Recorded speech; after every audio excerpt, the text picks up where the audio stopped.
sua vida. Mude, por favor.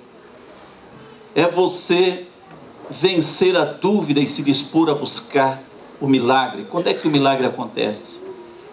É quando você vence a dúvida e se dispõe a buscar o milagre. Depois, pode mudar. É você se apresentar diante de Deus não apenas para receber, mas também para dar ao Senhor. E depois, por último, você vencer o orgulho e os preconceitos que tem. E depois, você concordar em obedecer radicalmente ao Senhor. Aí fiz um fechamento ali. Então hoje, a fim de conquistar grandes milagres de Deus na sua vida, você deve fazer isto. Pode tirar fora e esquecer isso ali. E quando eu estava sentado aqui, o Senhor me disse, lá no Brasil, nós temos lá auxiliares, diáconos, presbíteros, evangelistas, pastores, missionários. Tem no Brasil bispo, tem no Brasil apóstolo e agora tem também patriarca. Deus disse, eu dei à minha igreja apóstolos, profetas, evangelistas, pastores, e o Senhor disse, eu dei também doutores. Meu filho, você ficou o dia todo preparando uma palavra baseada na exegese, no texto bem colocado. Mas, meu filho, eu não te chamei nem para apóstolo, nem para profeta, nem para evangelista e nem para doutor. Eu te chamei para ser pastor. Então, seja pastor hoje aqui. E entrega a mensagem que eu te dei lá. E não essa. Essa aí deixa para o anjo da minha igreja pregar no seu culto de doutrina. E você prega essa mensagem lá no seu culto de doutrina. Mas hoje, fale do seu coração. E eu queria que você abrisse a sua Bíblia comigo em Mateus. No capítulo 6 e versículo 5. Para nós meditarmos num tema esta noite importante. Você sabe que se você souber que existe um tesouro, em que aquele tesouro que você achou, ele vai te trazer riquezas grandiosas para a sua vida, você venderia tudo que você teria e adquiriria aquele campo e você buscaria aquele tesouro. Se você soubesse que aquilo ali ia te trazer grandes resultados positivos para a sua vida, você procuraria e garraria aquilo com toda a força e não largaria. E eu lembro que eu estava numa igreja e o meu pastor era super exigente. E também eu, como co-pastor, eu era também exigente. E nós tínhamos lá um obreiro voluntário. E esse obreiro, ele não gostava de nós, porque nós era durão na queda. Mas acontecia que quando eu via de manhã cedo, estava aquele obreiro às 7 horas da manhã, todos os dias, entrando pela porta da igreja, dobrando os seus joelhos, e orando a Deus 1 hora, às vezes mais cedo. E eu dizia, Deus, certamente o Senhor fará algo poderoso com este homem, porque ele está aqui todos os dias de joelho. E hoje eu venho na sua igreja em Everett, e prego aqui, e ele está sentado ali. E eu pergunto a vocês, o seu pastor é exigente? O seu pastor é durão com você?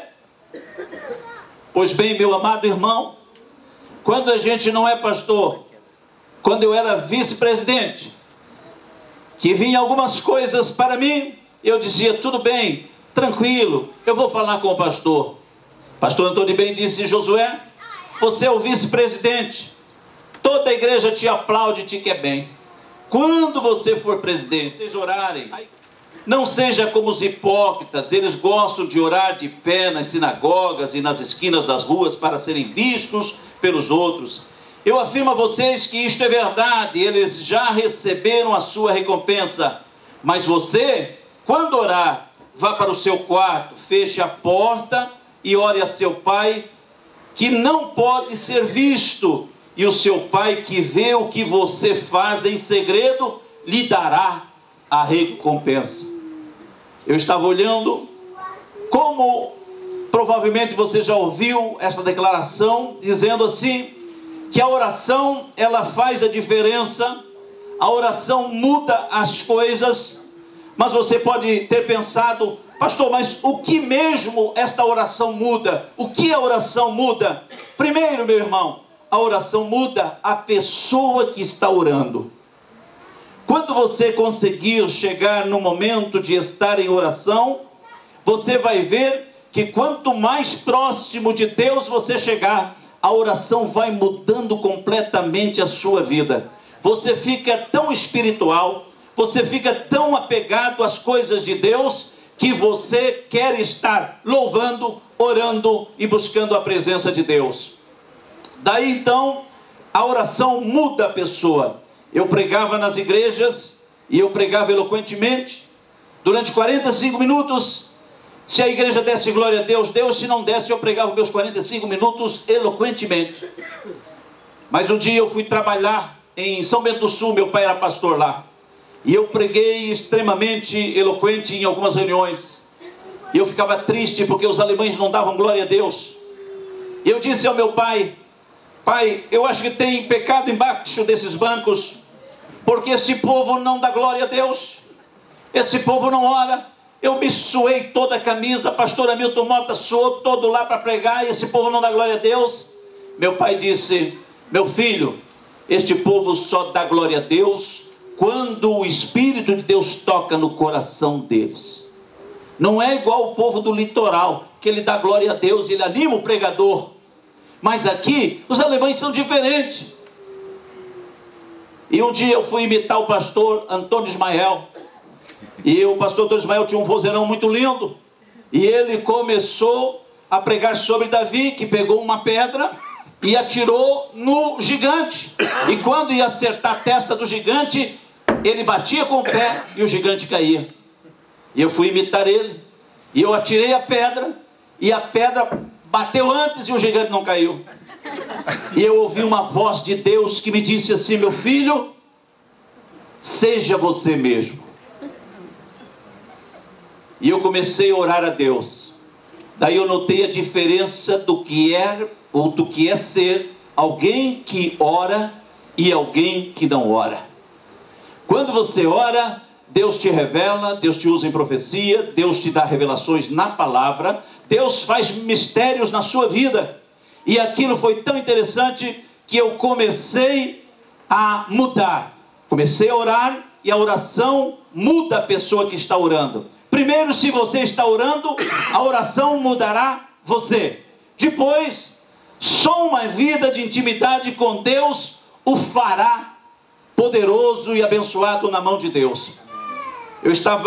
Recebi um e-mail que uma irmã me mandou, junto com seu esposo, contando a história de um menino que ele estava de mão com seu pai, e ele perguntou, pai, Deus, que tamanho tem Deus?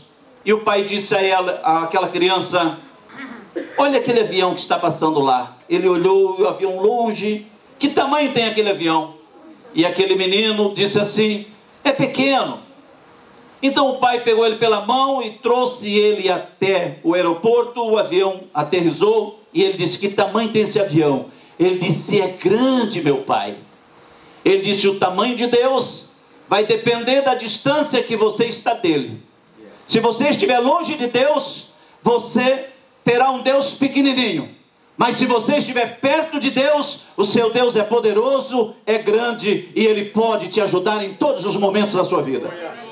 Então a oração é estar em intimidade com Deus. E a intimidade com Deus começa com a oração. A oração muda aquele que ora de várias maneiras. E eu vou começar dizendo aqui que uma coisa, a única coisa que Satanás sabe que vence o poder dele é o poder da oração.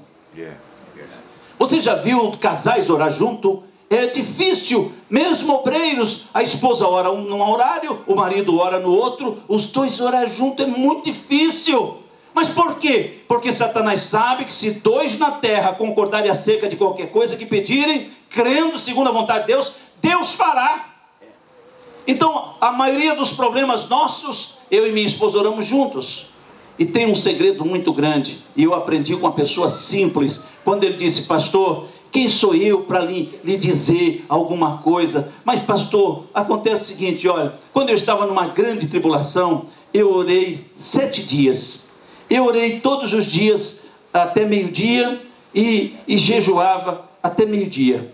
E chegou no último dia, eu não falhava nem um dia. No último dia, eu orava até umas 2, 3 horas a mais, e eu jejuava até onde eu podia, até depois do culto, até o final do culto. Mas acontece, pastor, que Deus sempre respondeu. Eu comecei a tomar isso por hábito. Tem um problema na igreja? Tem um problema na minha família? Eu faço isso. E sabe que não leva 2, 3 meses, Deus restaura, Deus responde. Porque a oração vence as batalhas. Agora escuta, meus amados irmãos. Na oração, Deus dá as armas corretas para nós. Veja, porque não temos que lutar contra a carne e o sangue, disse lá em Efésios. Mas em 2 Coríntios 10:3 diz assim: porque andando na carne, não militamos segundo a carne, porque as armas da nossa milícia não são carnais, mas sim poderosas em Deus, para a destruição de fortalezas, destruindo os conselhos e toda altivez que se levanta contra o conhecimento de Deus,